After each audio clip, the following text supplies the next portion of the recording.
Kaya dito nag-decide ako, napakiusapan ko talaga. Kasi Bobby pa din naman. Hindi ko talaga marunong si Bobby humarap ng iba. Kaya nagpatulog pa.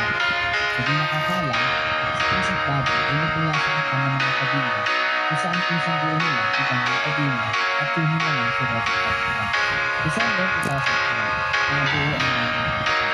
Binubuo lang sila ng tatlong miyembro. Si Chris Padilla sa Brothers of Stars, Ivan Garcia sa Batang Brothers, at Bobby Padilla sa Batang. Ang pangalang Hilera isang English talalak sa Mali. Nang makita niya ang isang pangalawa sa libro, ang gusto kang naging agad dahil pag nagdagdag sa mga may kalbog sa lagaslat sa kapitan. Nung nagsusulat sila ng mga kata, hindi nagre-reflect ng metal sa pagkakang nalaman. Kaya di pa nila alam kung anong tunog ang nararapat sa kanila. Isang araw, kailangan sila ng pangalaman nito kasi nais ang mas kapitan sa mga ipapasipag. Nagkaroon sa bang palang ng estado, nakakat na bang palang nag-aaral nito. Ang sinabi sila sa batang kapitan. Biglang daw ang kapitan noon, ay laking gulat nila kasi nagpagpilitin yan sa nasabing kapitan.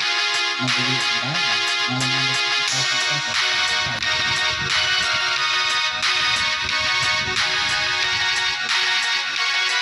These ideas can manipulate the instrument and contradiction in the selection style.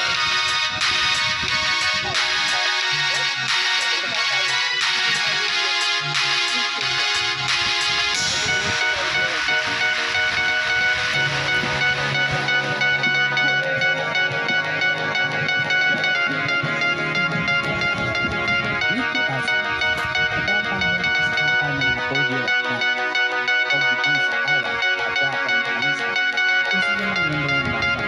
Panahon niya, sinikat yung mga banda, Willie, Diesel, Hill, Fatal Field, at marami pagka.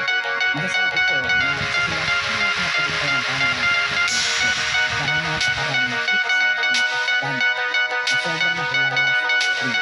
Nanggang na nagkaroon ng Whitney, Itil, Sibali, Pinakabawi, at marami pa na di nakapagkaila na sumikat ng gusto sa radyo at TV. Yan, ang bandang Spanstola. Ano nga ba pinagsimula? Bakit Spanstola ang naging pangalan ng banda?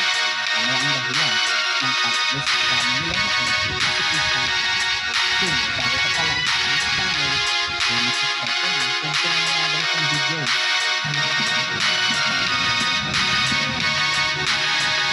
Nagsisimula ang istorya ng banda sa 1990 sa Ismael Music at Reynaldo Batmila na nakaklase noon sa community ng mga Pilipino.